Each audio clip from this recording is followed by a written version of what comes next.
This week, we are discussing absence and fondness as I share my reflections on my recent trips to Michigan's Upper Peninsula. You are listening to the LAKESCAPE Photography Podcast.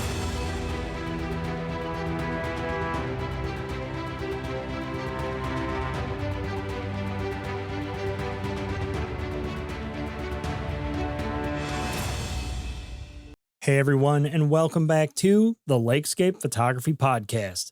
I'm your host, Nicholas Albert, and this week we're going to be discussing some lessons that I took away from these two spring trips I just came back from.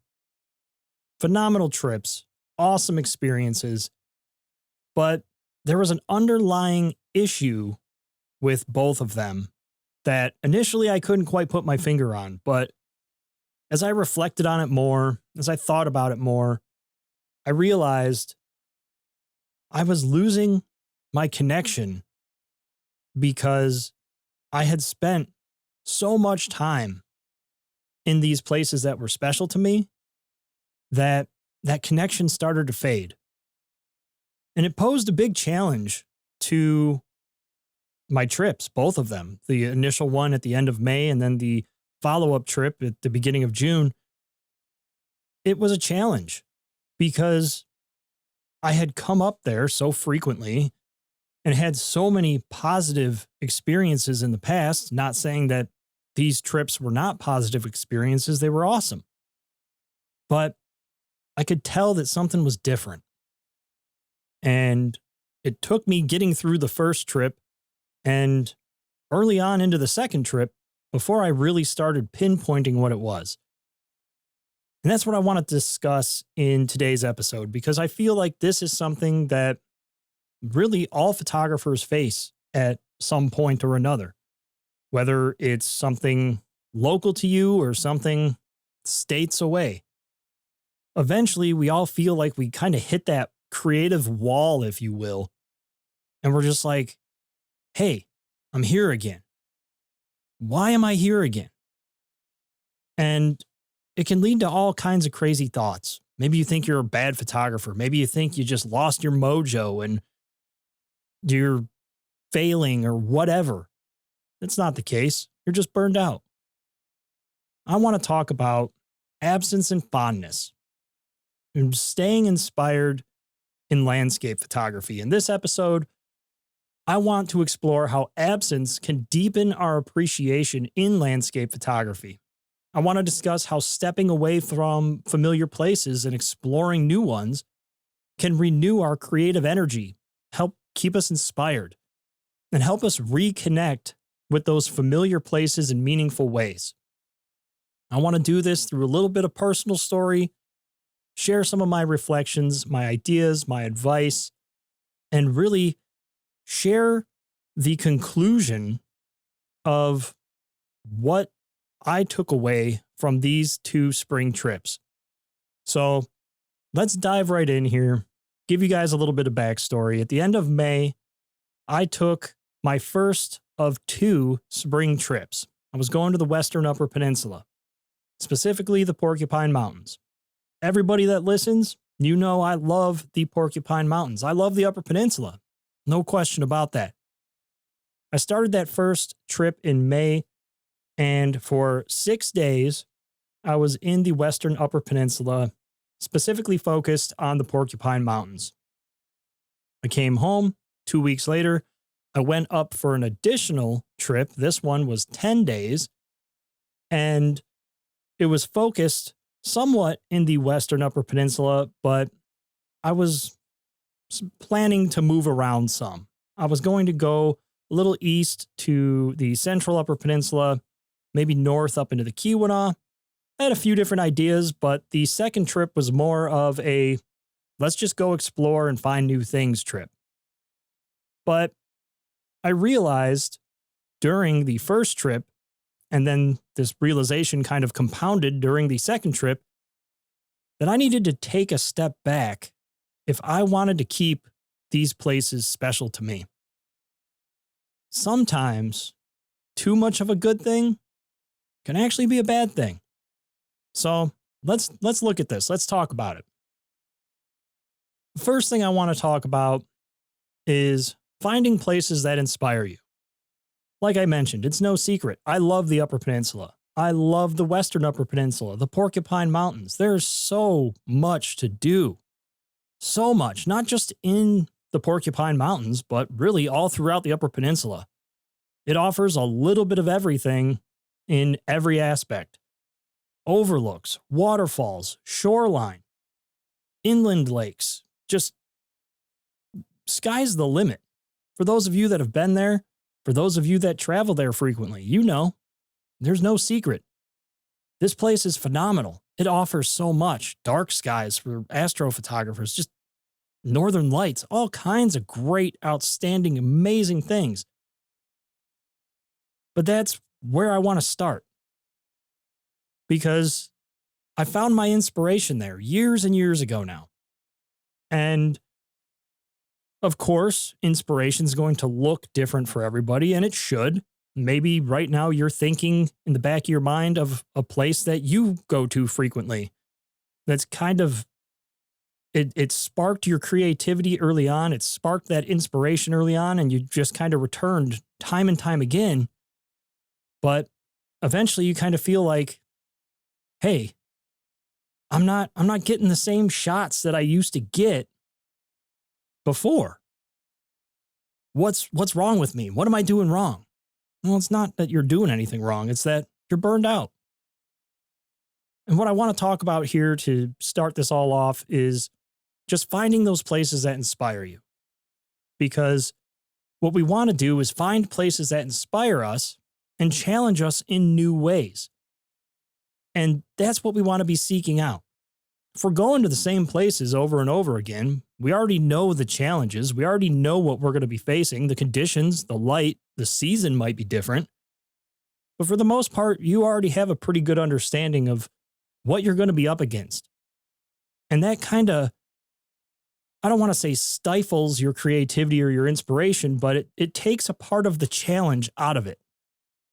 So what you want to do here, what I have resolved to do, is identify what types of landscapes truly inspire me and why. Then I want to ask myself, what specifically is inspiring me? Is it the light and conditions that a certain area is subject to? Is it the mood that certain textures predominant to one area evoke? Maybe it's the geology, the historical significance. I'm asking myself, what is it about this place that draws me to it? And it's kind of what I've used to create what I have more recently, admittedly, named a place palette. And it's a collection of personally significant locations and looking for similarities in them. I'm looking at the places that have historically inspired me and using them to develop this idea of what do they have in common? And where can I find that elsewhere? Where are other places that I can go that offer similar opportunities with different challenges? Because every single place you go to, it's going to have its own personality. It's going to have its own challenges. And that's what we want to be looking for. You could even go the exact opposite and go somewhere that's totally different from some place that, or from the places that have historically inspired you. Challenge yourself. The important thing is that there should be something about these places that inspires you and evokes that childlike wonder and excitement. When you start feeling stuck, burned out, ask yourself, well, this isn't the only place in the world that offers this, in most circumstances at least. Where else can I find these things that inspire me? And how can I challenge myself with similar subjects in new places? But one thing that I want to caution people against here, because I too, early on in my photography adventure, fell into this trap of looking at places that my favorite photographers went to and then just going and basically copying their images. It's a great way to learn. It's a great way to experience a location. You go somewhere, you set up the camera, and you're learning what works, what doesn't. Nothing wrong with that. I don't want to discourage people from going out there and experimenting and trying to get those images that their favorite photographers get, because that's how we all learn. But my best word of advice is this. If a location inspires you, and I mean truly inspires you, and you want to go to the places that your favorite photographers go because you want to create meaningful, original work, you should do that. But if you're only going there to take the same exact shots as someone else, in the long run, you're cheating your creativity and your inspiration. It's not to say that you shouldn't go practice. It's not to say that it's inherently a bad thing. I'm only saying go to these places and let them speak to you and allow your inspiration and your creativity to guide you in creating work that only you can create. The thing is that creativity flourishes when we have a strong personal and emotional connection to a place. That connection will fade without perspective and direction, just as it will fade if you go to the same place over and over again. It's two sides of the same sword. If you're only going somewhere to stomp out another shot that you've seen, somebody else's successful shots, you're really just kind of limiting yourself in a different way. So be careful with that. I'm not saying don't go and try to practice getting images that your favorite photographer does. I'm just saying do so with caution. Don't allow yourself to just duplicate what's already been done. Make sure you're allowing your inspiration and your creativity to guide your process so that you can continue to grow and learn and experience new things. In some cases, doing exactly that is what you need to do, and that's fine. Just make sure that your creativity, your inspiration is leading that charge. One thing I also want to put in here that helped me a ton on my second trip is just being spontaneous. The first trip in May, I kind of did a lot of the same stuff that I did on last year's trip. Kind of just went through the paces, went to the same locations, and really just kind of took it all in and was like, yeah, I'm doing it again. This is fine. But on my second trip, I was more aware that my connection, it had diminished a little bit. It had faded some. It wasn't as strong. It was weaker than it had been previous years. So I decided, hey, you know what? I'm going to be spontaneous. I'm going to go where I feel led, to places that I've never been, and I'm just going to see what I find. I can't tell you how many times I randomly jumped in the truck, drove to new places, just to experience something different, something new.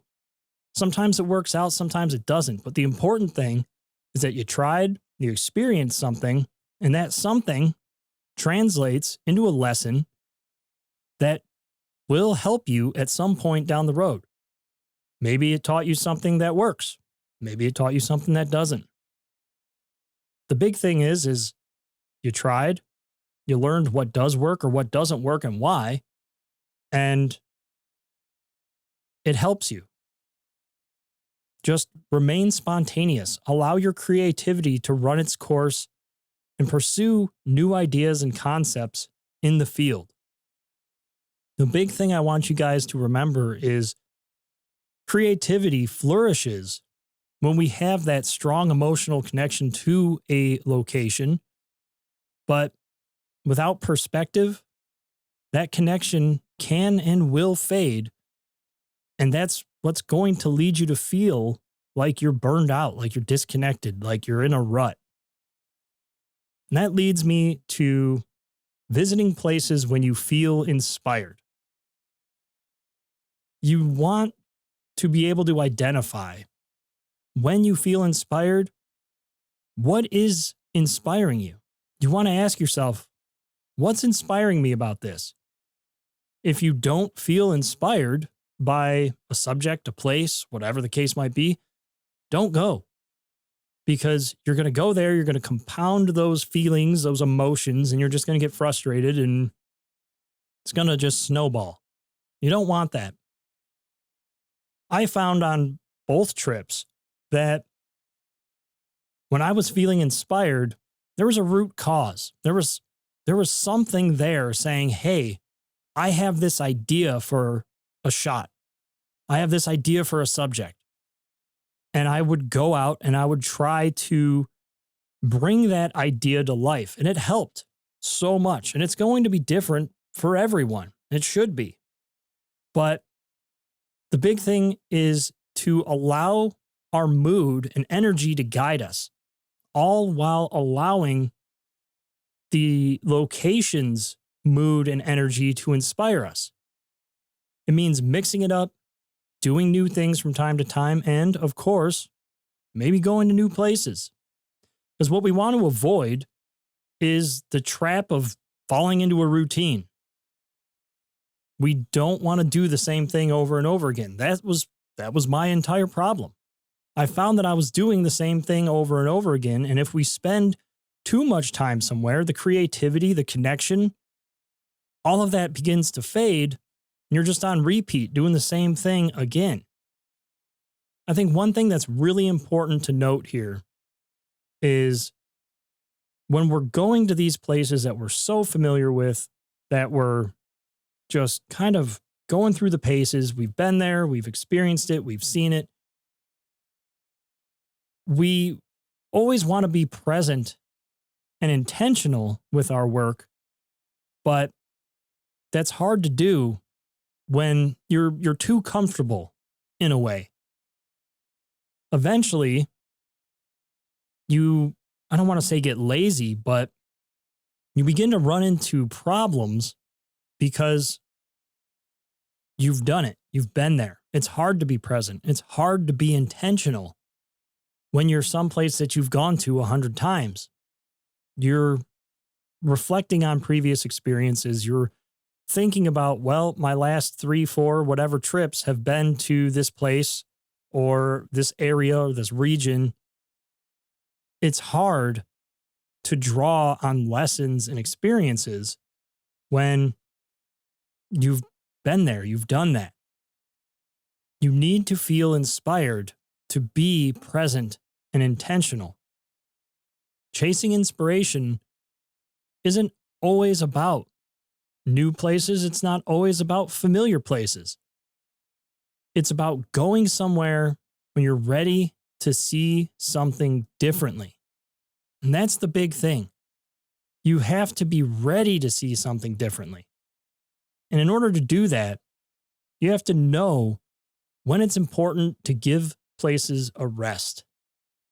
This brings me to really the culmination of my experience across both of these spring trips.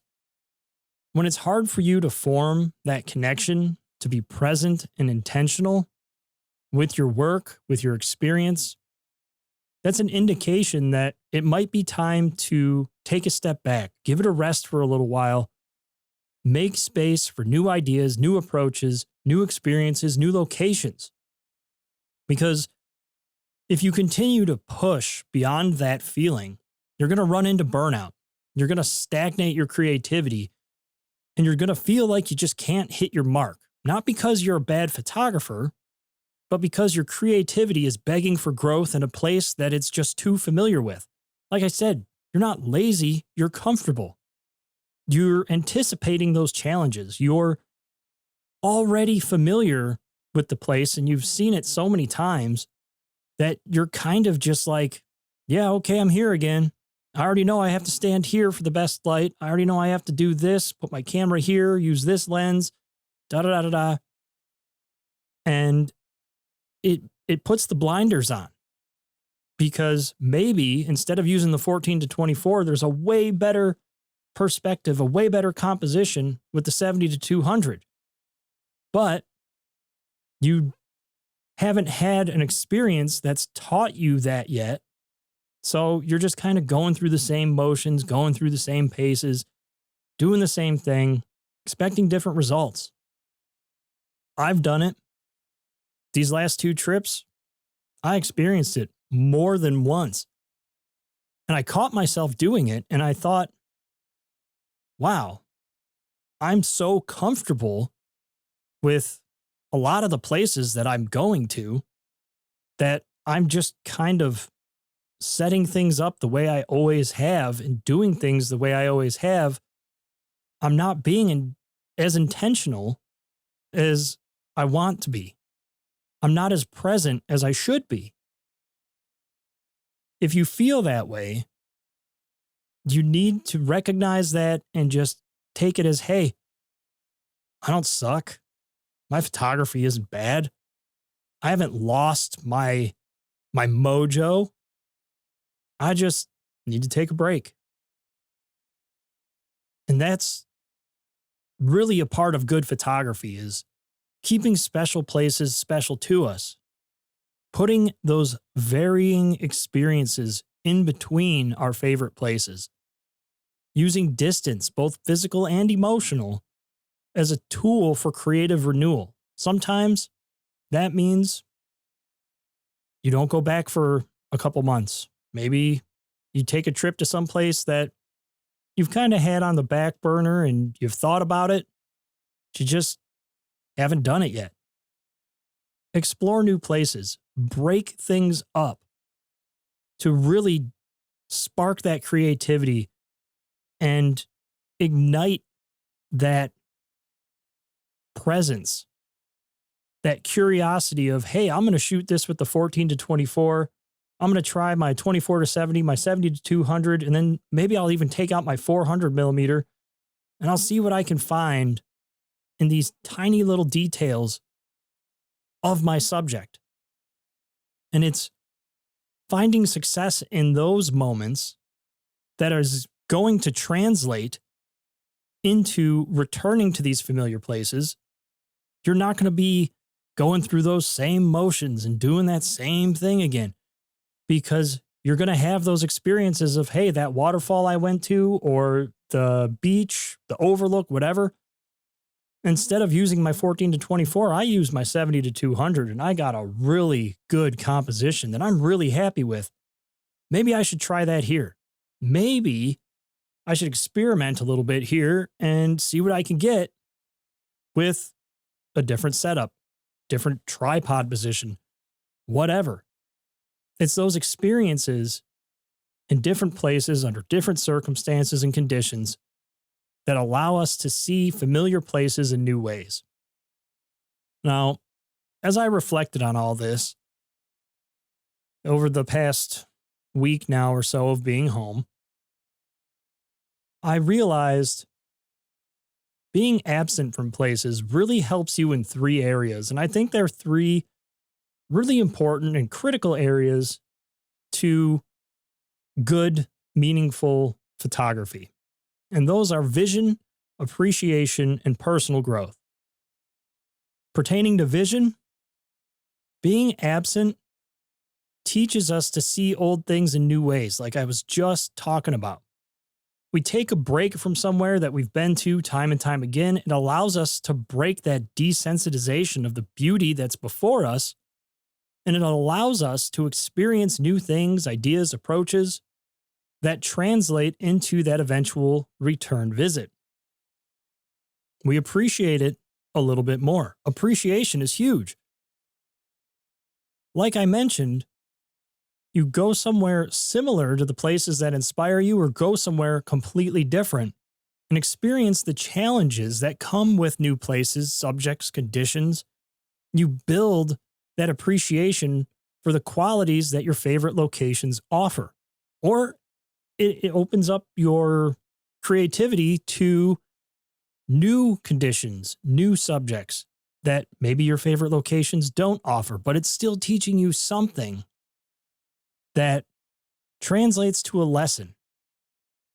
And when you get back to those familiar places, when you feel inspired to go back to those places, it's going to help you see them and appreciate them more thoroughly And you're going to find that you just kind of roll into that flow state when you're back and things are just happening. You're seeing things that maybe you overlooked your last couple trips. But you need to have those experiences in there, that variation, to be able to do that. And finally, personal growth. I think this is the biggest one, and the one that's pushed me out of my comfort zone time and time again over the years.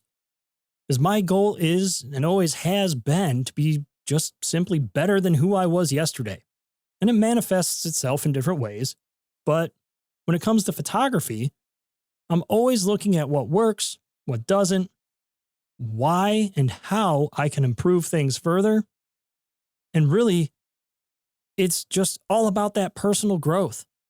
Maybe you want to work on composition or storytelling, finding the ideal light for your subjects. Or maybe it's just being more present and connecting with your scene in a more personal way. Whatever the case might be, giving all too familiar locations a rest and allowing yourself to experience new things forces you to grow. It forces that reflection. And again, it teaches us those ideas and those concepts and those lessons that are going to translate throughout all of our work, throughout all of our future trips to new places, all of our return trips to familiar places. The big takeaway is this. If you love something, sometimes you have to let it go so that you can appreciate it a little bit more. Doesn't mean never go back. Just means mix it up a little bit. Sometimes the best thing that you can do for a location that you love is to just let it be for a while and allow your appreciation and your inspiration of that place to grow. And that was my big takeaway from these past two trips. I love the Upper Peninsula. I love the Porcupine Mountains. I love the waterfalls, the shoreline, everything that the Upper Peninsula offers. Absolutely love it. But I had gone there so much, and I had seen similar things so frequently that my connection started to fade. My motivation started giving up because I had done it so many times that the challenge almost wasn't there anymore. And that was when the light bulb came on. Hey, I love this place. It's a special place to me. But I need to take a step back so I can appreciate it a little bit more. And that is when I kind of went down the road of, well, how do I rekindle that connection with this special place? And it's really quite simple. New places, new ideas, finding ways to stay inspired. Breaking out of our comfort zone and getting to new places invites that change into our creative process. We're going to experience fresh perspectives, challenges. We're going to come up with new ideas that push us further and help us grow, again, both personally and creatively.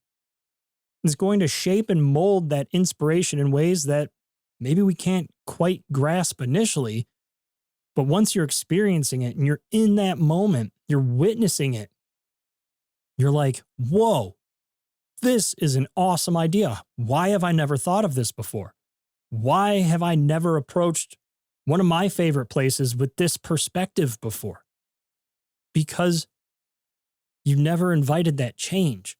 You never invited something new to trigger that thought and get you thinking, hey, maybe it would be way more beneficial to do XYZ instead of what I'm always doing. It is the foundation of those aha moments that seem so obvious in hindsight, but maybe they seemed like mountains to climb beforehand. You want to get out of that comfort zone and get into that unfamiliar territory. New light, new conditions, new challenges, new subjects. Those unexpected obstacles that just push the boundaries of our skills, our understanding, that force that growth and enrich our own process and approaches. That's where inspiration lives. As you overcome more challenges and you experience more things, you learn to see familiar places in different ways. It reignites that childlike curiosity to push ourselves and see, experience, do things differently, all while taking important lessons away that shape our approach. In pushing ourselves and visiting new places, we're expanding what I've always liked to call our visual vocabulary. And really all that is seeing new things, seeing maybe familiar subjects in new places. Maybe you're like me. I love waterfalls. I love seeking them out. Maybe I plan to go somewhere that has waterfalls, but in totally different settings, going to force me to consider waterfalls differently. Or, like I mentioned previously, I go somewhere that has no waterfalls at all, and I challenge myself to find ways to show movement and energy differently in subjects that maybe aren't predominantly known for movement, energy, any of that. And if you love something different, that's totally fine. Just think about how you can take what you love to a new area and explore your passion further there. It's problem solving, encountering different conditions, subjects, and scenes that challenge you to think differently and approach things in a different way. It's in that experience in the field that's going to help you refine your creativity, your inspiration, and build both while you're simultaneously exploring new places and allowing those moments to help you return to those places that are so special to you with new eyes, new creativity. Really, all of it translates into one thing. Eventually, you're going to hit that wall. You're going to feel that the time is right to come back to those places at a different time, under different circumstances, but you want to come back to them with new ideas, techniques, and experiences to explore them with. But you have to allow that time, that absence, so that you can appreciate those beloved locations just a little bit more. The big thing that I learned across these two trips was that you're not just simply arriving at a location, bringing your gear to a location, whether it's new or old. You're bringing everything that you've learned from everywhere that you've been, under every circumstance that you've been in. And if it's all the same, that connection, that inspiration, it's going to be difficult to dig deep and find that. But when you allow yourself a little bit of time away, you allow yourself to experience and explore new things, you're going to come back and it's going to just click. It's going to make so much sense because now you've had new experiences. You've had the time to develop new ideas, new approaches. And these places that are so special to you, that will always remain special to you, you're seeing them differently. And that's what makes the difference. Just go to the places that inspire you and allow them to remain special through absence and rest, and return with new ideas. Each phase of the creative process has its own creative value. But going somewhere too frequently is just going to lead to burnout. You're going to foster that doubt. You're just going to feel like you can't hit your mark, and it's not the case. You're just burnt out. Allow special places to remain special. That's the message, guys. That's really what it is.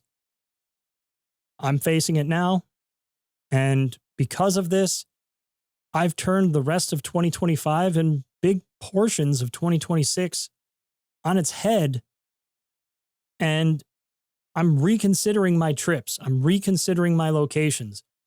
And I'm pushing myself outside of my comfort zone. There's going to be more discussion on this in some future episodes and blog posts, so make sure you're following along there to keep up with it all, but I wanted to share my experience and the main lesson that I took away from 2 incredible spring trips to Michigan's Upper Peninsula. So don't get me wrong. Awesome trips, beautiful locations, great conditions, cannot complain at all. But recognizing that too much of a good thing is sometimes a bad thing, I understood that to keep that connection strong, to keep these places special to me, it was important that I take a step back and allow them to be special through new experiences and coming back to them with fresh eyes. I hope that this has helped you if you're feeling stuck or feeling like you need to change things up a little bit. I encourage all of you, if you're feeling the same way, get out there and explore some new places, try some new things, give your favorite spots a rest for a little while, and then come back to them with fresh experiences. You're going to be amazed at what you find. And more importantly, you're going to be amazed at how differently you see them when you return. In the next episode, we're going to be heading to Minnesota, where we're going to be joined by Hayes Scriven, the keeper of the Split Rock Lighthouse, as we explore the history of the lighthouse, the North Shore, and the experiences that Hayes has had over the years as a photographer in Minnesota. Make sure that you are subscribed and following along so that you can be notified when new episodes become available. Don't forget to check out the Patreon in the show notes below if you'd like to help support the Lakescape Photography Podcast, and I will see you all on the next one. Take care, everybody.